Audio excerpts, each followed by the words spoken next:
All right. Next up, we have our sponsors today to be leading this discussion. The amazing Qian to be leading a discussion around building bridges, international LP and GP insights on Nordic ventures. And of course, this comes as they are launching more of their Venture Nordics program, where they are bringing more international investors into Helsinki. So if you're interested in learning more as an LP and GP, setting up in Helsinki partners, we've got a couple of colleagues here.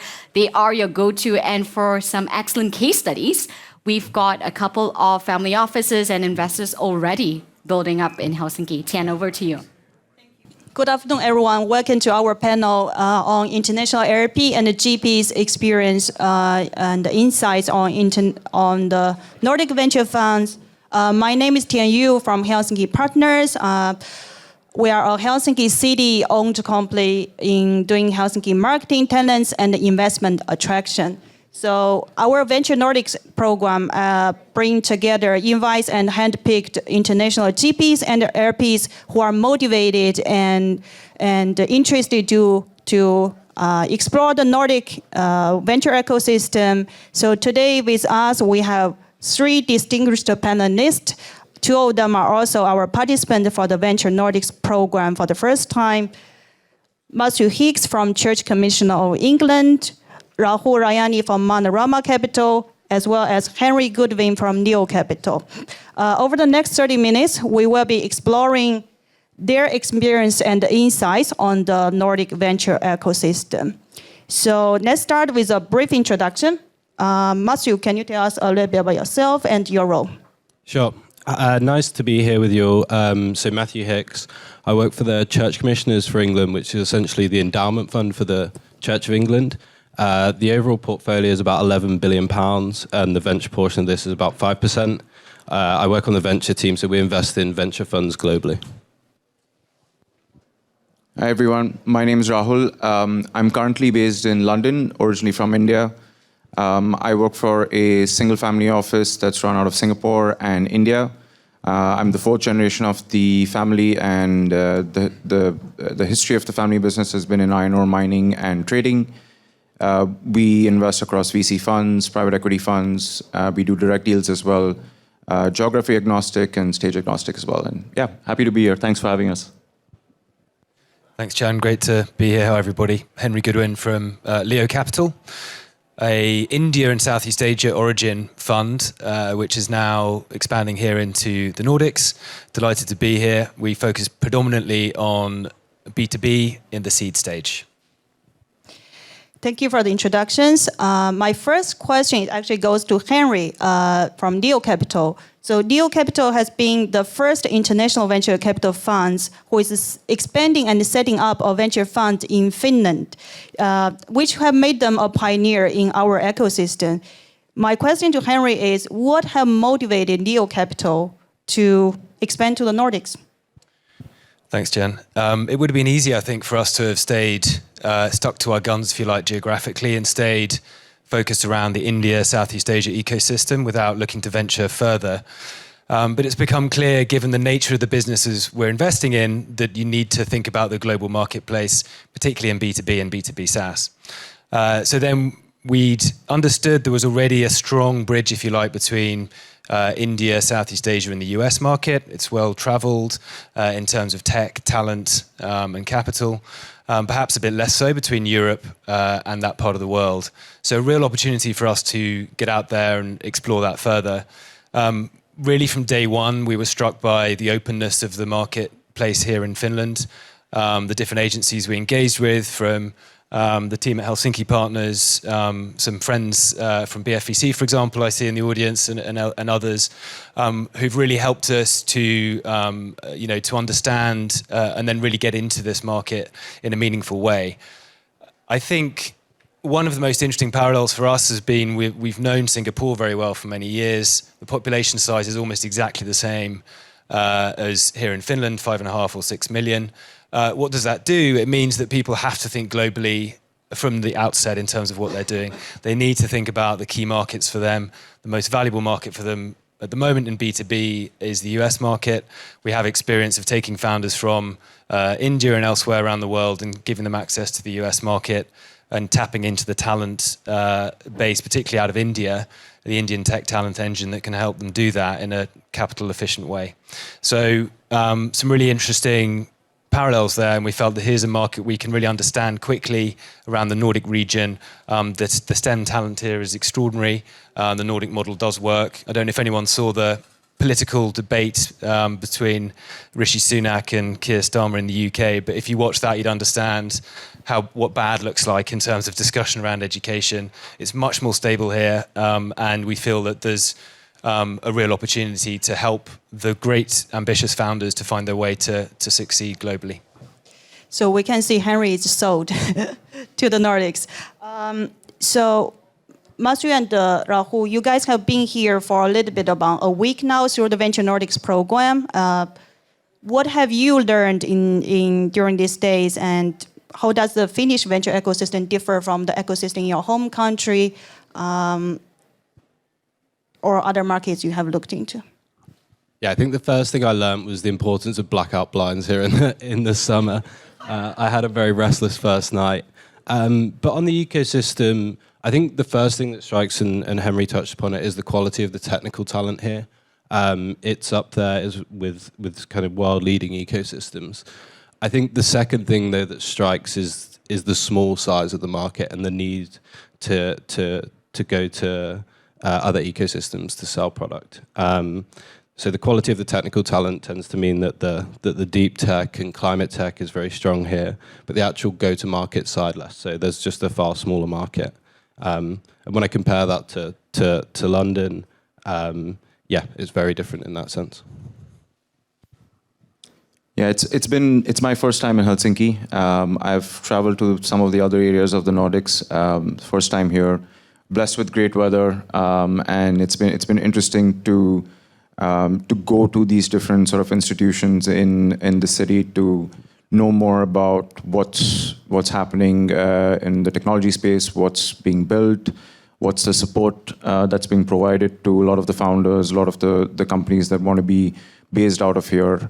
The tech talent obviously stands out, but I think for me, one of the things that caught me by surprise was how fast things have been built, considering where the venture ecosystem was 10 years back, 10, 15 years back, in terms of just the mentality, in terms of the dollars that were invested into, the attention, the sort of drive in a positive direction by all the stakeholders. Definitely creates a buzz, helps bring a lot of attention, brings more capital to the region, and it'll be fascinating to see how the ecosystem progresses. The foundations are really strong. There are a few challenges which at least people are aware of that they're trying to address. So yeah, I'm excited to continue to spend more time here. So here I have a surprise question for you. So are you guys going to invest in the Nordic funds here? I think on the spot. I think for us as an international LP, and we run a highly concentrated portfolio of funds. So just to give an idea, we have 13 active managers at the moment in our portfolio. We probably never run more than 20 or 25. So I think Finland specifically would be too small for us to invest. The market opportunity is not large enough. The size of companies coming out of Finland historically, and the number of them hasn't been enough to have a fund commitment that's just dedicated to Finland. I think it gets more interesting when you look at the Nordics more broadly, and I think that's probably how I'd recommend a lot of Finnish funds think is to think broadly across the Nordics and to think about how they're able to access those other markets as well, if they wish to get institutional international capital. So I did meet with Henry prior to today morning to speak more about the fund that they're putting together. It's definitely interesting to consider allocating capital here, but I think just taking a step back as a family office, single small family office. A lot of people in today's prior sessions mentioned that there has been excess in the venture asset class. There is a sort of repricing. There is a sort of more patient allocation to the space. The cost of capital is increased. The amount of due diligence is increased. So for us to allocate to the region, the thesis has to be really strong. It's a small market, so we can't only allocate to Finland. It has to be, a fund covering the region in general. And also, I think from a family office perspective, we'd want to probably allocate to funds or companies directly that we can then take back to India, because our home market is India. We have been in the business of iron ore mining and trading, but our new venture is going to be the energy business. So energy startups and funds focusing on prioritizing those sort of investments are those that we would speak to and try to build relationships with. And then as time passes, hopefully, as those ties strengthen, we could potentially make an allocation as well. Great to learn from both of you. Basically, a Nordic mandate would be important instead of focusing on single niche smart market in the Nordic countries. So from your perspective, what should the Nordic venture funds do to attract more international LP investment? Here we're talking about the Nordic venture funds, not only Finnish funds, besides what you have mentioned. Yeah, and I think it's important to play to your strengths and to tell the story of what the ecosystem can offer. And what the ecosystem that we've seen can offer is really strong technical talent. I also think for funds here to be successful, there's a funding gap, particularly at the growth stage of capital. So we're looking Series B and onwards. I think it's harder to get capital, and so I'd recommend for earlier stage funds in particular to look to strengthen their ties with growth stage investors, both based in Europe and also based in the US.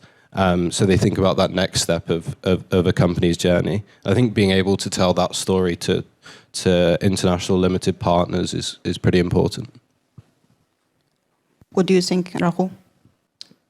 So I spent 6 years in Singapore, and one of the things that Singapore was really good at was attracting talent and capital, and what they did was to provide incentives to international LPs to invest into funds that had tax breaks or had a sharing of the upside that a fund would return. So those are some of the things that help attract international LPs and family offices to a new region to invest there.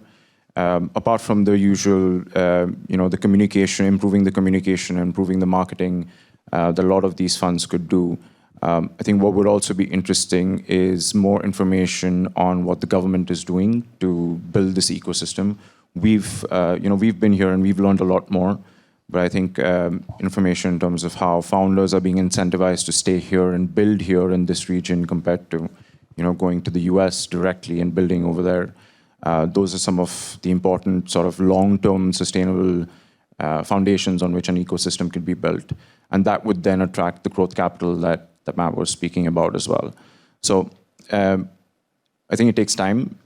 Building bridges, as this panel is called, is one of those steps to disseminate that information, to build those connections and have more people visit, have more people start to invest small check sizes, and then see how the ecosystem progresses.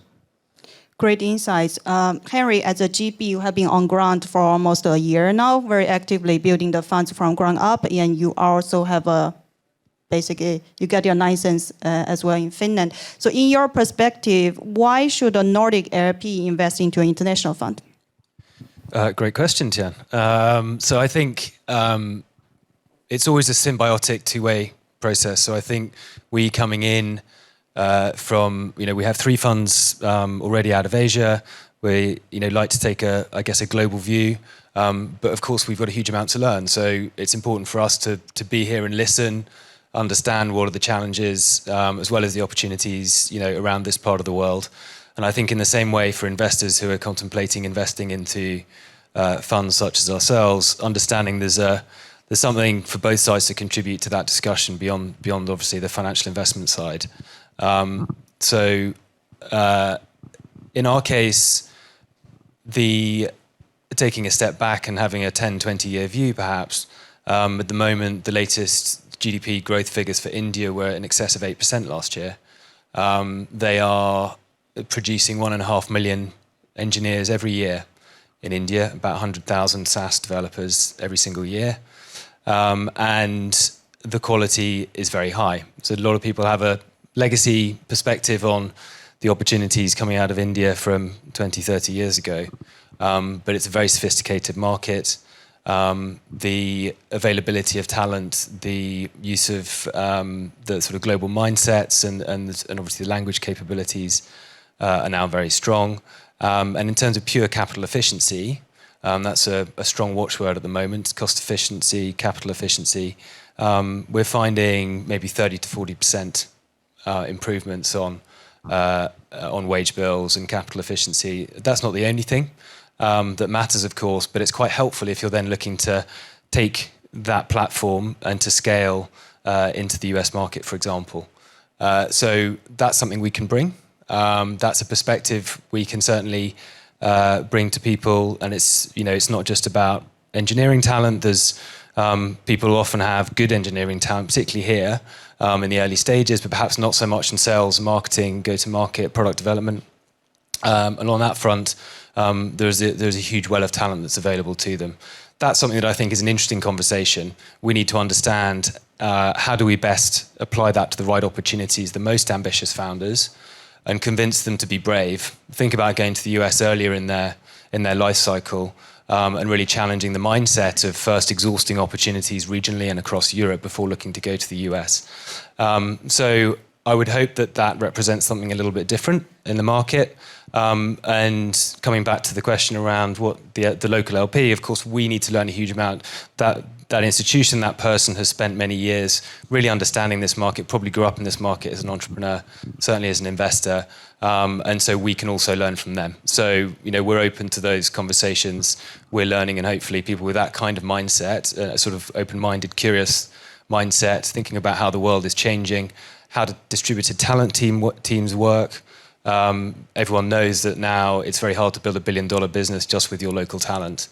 There are very complicated immigration rules, very politicized immigration debates. How do you optimize for that and fill in the gaps in your talent sheet? These are the real problems that people have to figure out in order to scale effectively.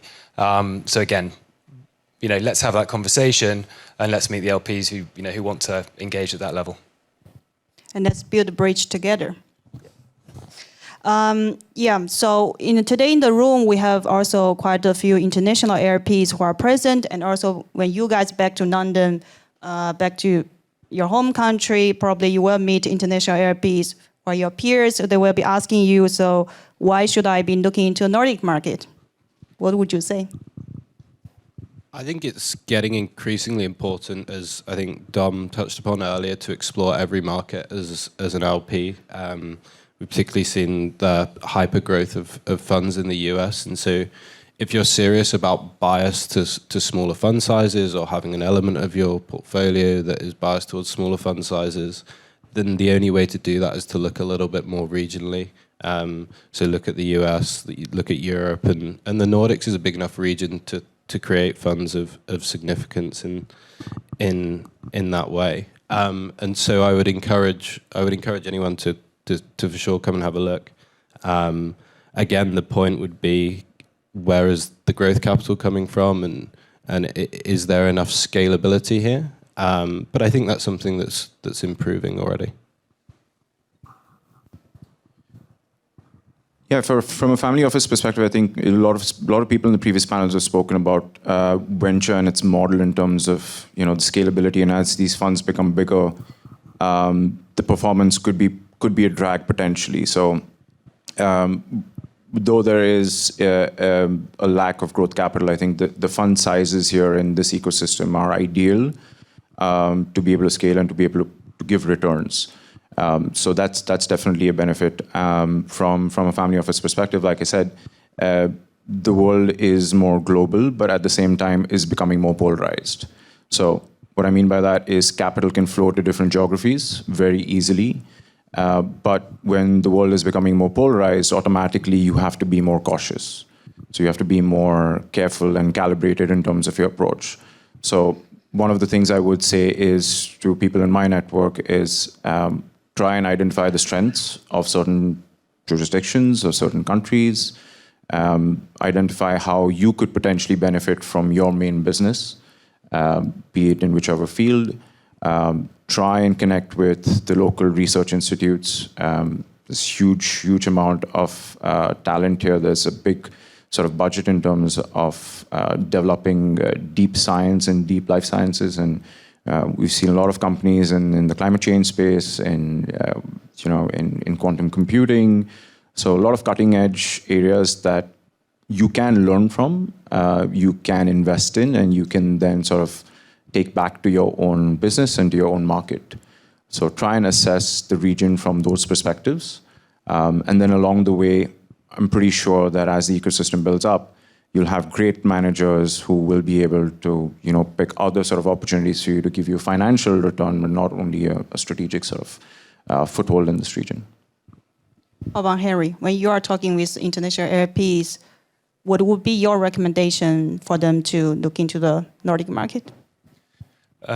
I think a lot of it is similar in some ways to what I was just saying around for the GPs. In other words, if you can bring your strengths, bring your perspectives to the market, that is important. Know yourself first. How do my experience, my strengths play to building slightly on what Rahul's just been saying, play to the market as it currently stands? I feel like there's never been really a more important time to find kindred spirits, across borders, because there are challenges, very real challenges, obviously, domestically and regionally. And so finding ways of building value, creating value across borders, building global teams, building distributed teams, but also playing to one's strengths and understanding what that means for you as an LP and what matters to you is critical. So I think understanding that and then finding a way into the ecosystem here, again, name check for Helsinki partners and others who are not only sponsoring this event, but also have been genuinely extremely helpful in that regard. So there's definitely value in in going through those channels. And as anything in life, just getting out there and talking to people and doing the research and understanding, as I say, where that ideal match may sit. So we have a few minutes left for the panel. So does anyone in the audience who also have a questions for the panelists? Will? Yes. So I think there's a 50-50 chance that Donald Trump gets elected in the fall. So I'm wondering how do you think that changes the venture world if that happens? Oh. Is there someone you want to pick? We'll start from maybe Matt. Yeah, in a Nordic. Sorry for the question, but I've been dying to ask this. Right there, I love it.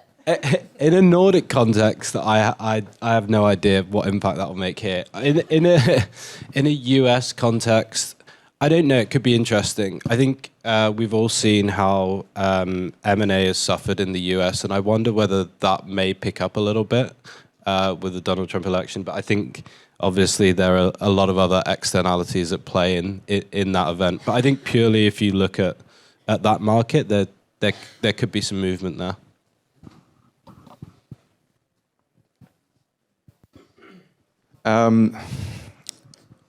I think no matter who comes, there will be a lot of spending in the US. I don't think they can cut back on that, which is kind of interesting because they're already running such a large deficit. So then the question is, where do they spend? What do they allocate their spending towards? We've seen their fiscal plan in terms of, which is ironically called the Inflation Reduction Plan, but I think Trump coming in would probably be a catalyst to try and rebuild America's own supply chain, try and be more self-reliant, self-resistant. I don't know how that would sort of play on the venture side, but he does some of the things that he has said, let's say in terms of being pro-crypto as an example. Those are encouraging signs. He seems to be surrounded by smart people who he seems to be listening better to this time than he did in his last term. At least that's the sense I get. So I think it'll be good for business, just as it was the last term. But again, there are always black swans, and you can't really tell what happens till it does. So, cautiously optimistic. Great question. They say that success has many fathers, but failure is an orphan. I think every politician would love to claim direct responsibility for every economic piece of good news and to absent themselves from everything that isn't good. Trump is certainly no different in that regard. I think historically he's demonstrated, in spite of everything, he's managed not to mess up what is the most powerful market in the world and will remain so for the foreseeable future. I don't see that changing anytime soon. Fingers crossed. I think it's beneficial for everyone if the US remains strong in a globally strong economy. I'm optimistic that we're looking at better times over the next few years. Whoever becomes the next president of the United States. Maybe I could add one point from Helsinki partner point of view. So now we build Venture Nordic's summer edition, having this great.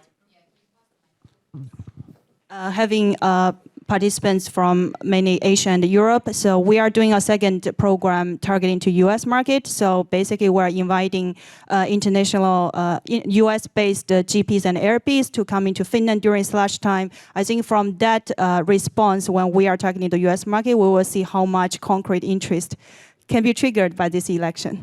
So we'll see around December. Okay, my quick question for Henry. One is, so since you set up the fund over here, and I believe that none of the GPs are from the Nordics.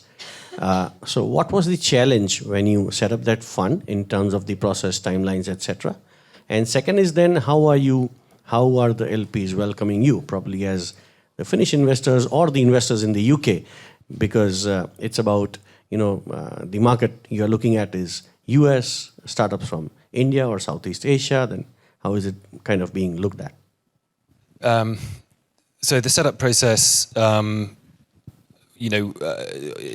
would always be wonderful to make it happen more quickly. I think, certainly the UK is no different in terms of, in fact, Rahul and I were comparing notes this morning on various speeds of regulators around the world, and I would say that Finland certainly compares well, is well above average. That process has been, absolutely fine. I think the fact that, we're coming in from other parts of the world, again, hasn't been a major imposition on that front. That's why we're here. That's why, we've had the backing that we have, and that has remained the case. So there's not been noise in the system, if you like, that's against that. And then to answer your question around, or just to correct the piece around where the founders are coming from, we're focused very much on the Nordics.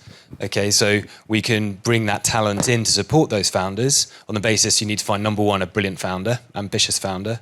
You then need to build a team around them. That's where we can bring in talent from all around the world, but particularly India, and then take them to the most valuable market for B2B, which is the US. So in doing that, then LPs who can buy into and understand that journey and how you bring those pieces together are the ones who have been very easy. There's a ready-made early adopter audience who just get it. So that's been good. I'm not claiming it's easy, but that helps a lot when people understand that perspective. Does that answer your question? Yeah. Okay, thank you so much for all the great questions. Thank you for the conversation. Let's give a round of applause to our panelists for sharing their insights.